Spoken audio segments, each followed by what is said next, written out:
ভাঙড়ের যিনি বিধায়ক ছিলেন, পুলিশের উপস্থিতিতে থানার সামনে অতীতের গাড়ি ভাঙচুর করা হয়েছে। বিধায়ক নির্বাচিত হবার পরেও তিনি তার নির্বাচনী কেন্দ্রে স্বচ্ছন্দ বিচরণ করতে পারেননি।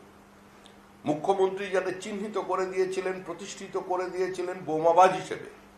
তৃণমূল কংগ্রেস তাদেরই নির্বাচিত জনপ্রতিনিধি করেছে।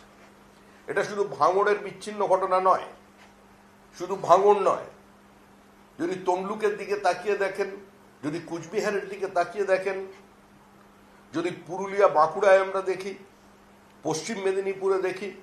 পূর্ব মেদিনীপুরের কিয়দাংশে দেখি,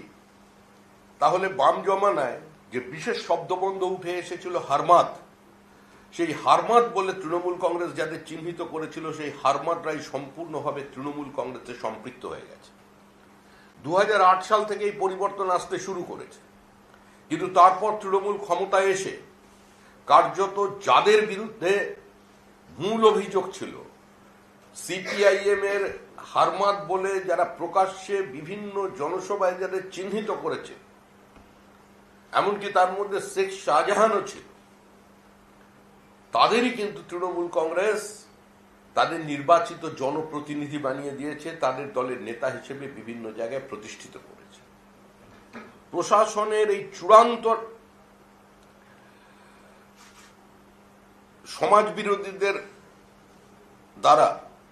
নিয়ন্ত্রিত করে যে অবস্থা তারা তৈরি করেছে, আগামী নির্বাচনে পশ্চিমবঙ্গবাসীকে এর থেকে